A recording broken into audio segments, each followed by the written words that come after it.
प्रदेश की जनता को 2026 से मिलेगी सरकारी लोक परिवहन सेवा। पीपीपी मॉडल पर शुरू होगा मुख्यमंत्री का सरकारी बसों का ड्रीम प्रोजेक्ट। अप्रैल 2026 में इंदौर से शुरुआत होगी। परिवहन मंत्री उदय प्रताप सिंह व सचिव मनीष सिन्हा ने उज्जैन में समीक्षा बैठक की। सिंह 2028 में परिवहन को लेकर तैयारियां शुरू हो गई है। तो वहीं मुख्यमंत्री डॉक्टर मोहन यादव का ड्रीम प्रोजेक्ट मध्य प्रदेश सरकारी लोक परिवहन सेवा की बसें वर्ष 2026 की पहली तिमाही में इंदौर से शुरू होने जा रही है। इसके बाद वर्ष 2026 के अंत तक पूरे प्रदेश में यह शुरू हो जाएगी। सिंहस 2028 में परिवहन व्यवस्था और मध्य प्रदेश सरकारी लोक परिवहन सेवा की समीक्षा को लेकर बुधवार को परिवहन मंत्री उदय प्रताप सिंह उज्जैन पहुंचे। यहां प्रशासनिक भवन में बैठक के बाद मक्सी रोड स्थित सिटी बस कार्यालय पर मंत्री ने प्रेस वार्ता की। तो वहीं उन्होंने बताया कि बस के लिए रूट का सर्वे हो चुका है। जबलपुर व इंदौर में सर्वे और श्रेणीवार बसों की संख्या का अनुमान पूरा हो गया है। 6 बिंदुओं में संस्थागत व्यवस्था, स्टाफ नियम, कर संशोधन, रूट सर्वे व आईटी प्लेटफॉर्म, एजेंसी चयन, अधोसंरचना की योजना और ऑपरेटर से चर्चा कर काम कर रहे हैं।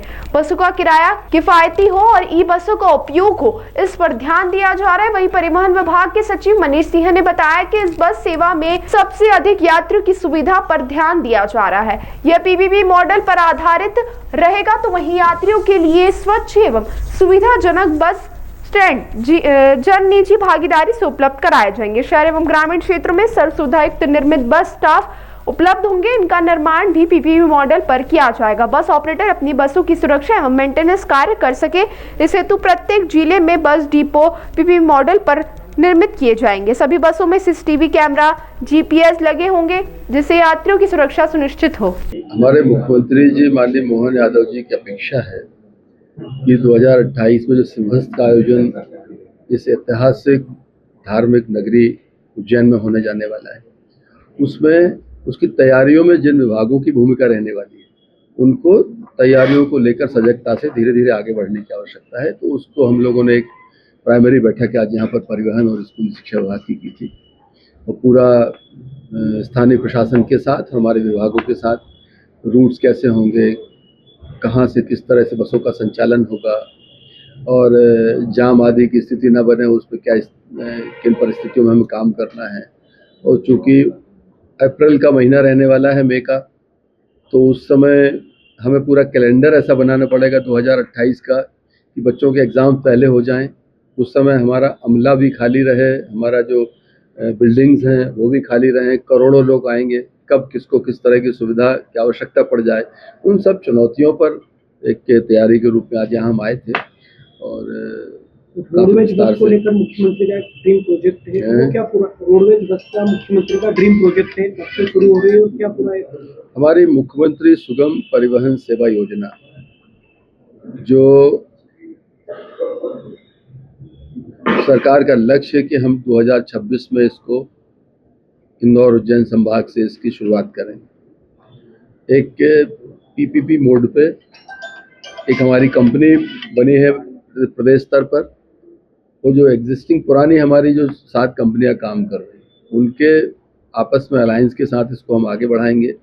और पीपीपी मोड पे मतलब बसेस जो अभी वर्तमान में बस संचालक हैं, उनके साथ में बातचीत करके, उनके साथ एमओयू करके हम बसेस का तैयारी करेंगे। जो हमारे बस स्टॉप्स हैं, बस स्टैंड हैं, उनको भी हम पीपीपी मॉडल पर डेवलप करेंगे। मतलब पूरा संचालन, 3 स्तर का संचालन जो है वो पीपीपी मोड पे लेकर हम आगे बढ़ रहे हैं। तो लोगों को, आम आदमी को सस्ती दर पर सर्वश्रेष्ठ सुविधा आवागमन की मिले, इस बात के लिए सरकार काम कर रही है। में 4 जोन बनाए जाते हैं, जो चारों रास्ते हैं, वहाँ से बसों के आने जाने की सुविधा मिलती है। और इस बार जो प्लान बनाया जाता है कि सीएस के अंदर बसें अंदर आने की सुविधा रहेगी, तो क्या ऐसे भी कोई सेंटर बनाए जाएंगे? बहुत, चूँकि इसको माननीय मुख्यमंत्री जी स्वयं इसको मॉनिटर कर रहे हैं और वो स्वयं उज्जैन इस पुण्यभूमि के में पैदा हुए, पले बढ़े, पूरा जीवन उन्होंने यहाँ, उनका जो एक सार्वजनिक जीवन और राजनीतिक जीवन जो है, जिसकी यहीं से शुरुआत हुई, मुझे लगता है उज्जैन और यहाँ इस क्षेत्र को उनसे बेहतर कोई नहीं जानता। उन्होंने बहुत बारीकी से चीज़ों को तैयार कराया है और चूंकि मैं सिंहस्थ की जो हमारी इंटर मिनिस्ट्रियल कमेटी है, माननीय मुख्यमंत्री जी की अध्यक्षता में जो बैठक होती है, बस रूट होगा, कौन सा पैदल रूट होगा, कौन सी बसेस कहाँ तक जाके रुकेंगी, बाहर के स्टॉपेजेस कैसे होंगे, थ्री लेयर स्टॉपेजेस की जो व्यवस्था है यहाँ पर बस स्टॉप की, सामान्य गाड़ियों की, वो मतलब बड़ा बारीकी से यहाँ तैयारी हो रही है। वो पुराने अनुभवों का लाभ लेकर अच्छी व्यवस्था कैसे दे सकें, क्योंकि बहुत मुझे लगता है संख्या की दृष्टि से आज तक का सबसे बड़ा आयोजन सिंहस्थ का होने वाला है, तो वो उसको बहुत माइन्यूटली वॉच करके उसको आगे बढ़ रहा है। सर, कहाँ से इसकी शुरुआत होगी और एक साथ में कितनी बसें चलाई जाएगी? ये हम लोग इसे इंदौर से शुरू कर रहे हैं और उज्जैन, जबलपुर, सागर ऐसे होते हुए पूरे प्रदेश में से हम लागू करेंगे।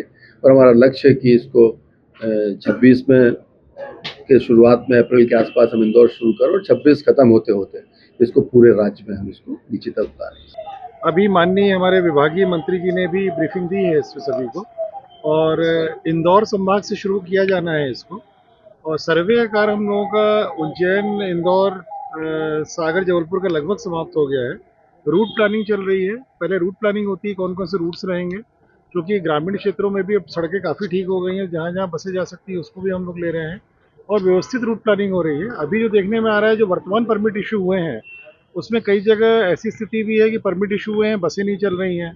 कुछ जगह पे परमिट इशू ही नहीं हुए हैं और दूसरे जो पीछे से बसें आ रही हैं वो रूट वायलेशन करके और ट्रैफिक उस रूट पे कैटर कर रही हैं। तो उस प्रकार सभी चीज़ों को व्यवस्थित करते हुए रूट बनाए जा रहे हैं, बसों की फ्रिक्वेंसी बनाई जा रही है, बसें कहाँ कहाँ रुकेंगी, कौन सी बसें नॉन स्टॉप चलेंगी, कौन सी डिफरेंट बस स्टॉप पे रुकते हुए चलेंगी, उसकी प्लानिंग की जा रही है। और ये सब पूरा हो जाने के बाद एक स्कीम नोटिफाई होगी।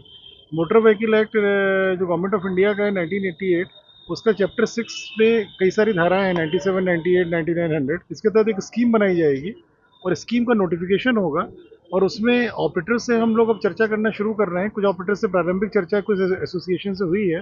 अभी हम लोग हर जिले के ऑपरेटर से चर्चा करेंगे इसमें। उनको जो रूट हम लोग के बने हैं उसके रूट के बारे में उनको डिटेल बताया जाएगा।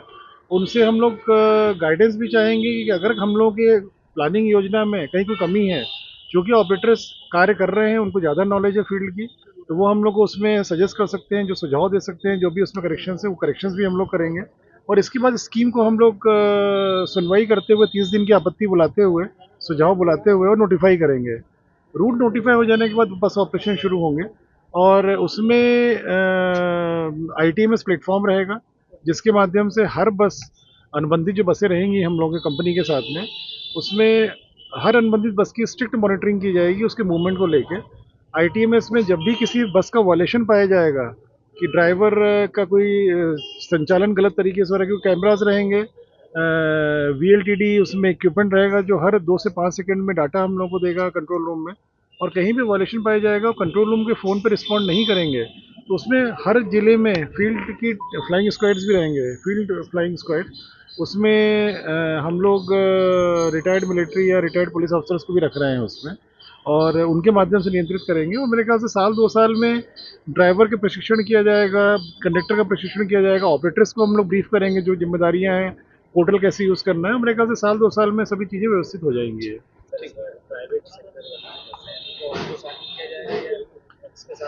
हाँ, देखिए, ई बस के लिए कैबिनेट ने निर्णय किया हुआ है कि ई बस को प्राथमिकता दी जाएगी।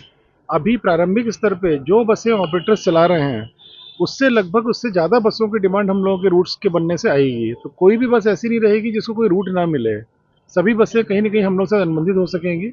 ये जरूर है कि इन्हीं पहला प्रयास हम लोग का रहेगा कि एग्जिस्टिंग ऑपरेटर्स के माध्यम से ही उन्हीं को मोटिवेट करके हमको उनकी ई बसेस को हम लोग अपग्रेड करें।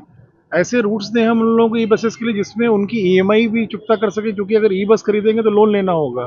तो ऐसे रूट्स रहें जिसमें EMI चुकता करने में उसके बाद भी प्रॉफिट मिले उनको, और 5-6 साल का जो EMI है उसके बाद तो नेट प्रॉफिट रहता है EV बसेस में। तो वो चर्चा करके बाद में ग्रेजुअली इन्हीं ऑपरेटर्स के माध्यम से पहला प्रयास हमारा रहेगा कि EV बसेस में कन्वर्जन हो।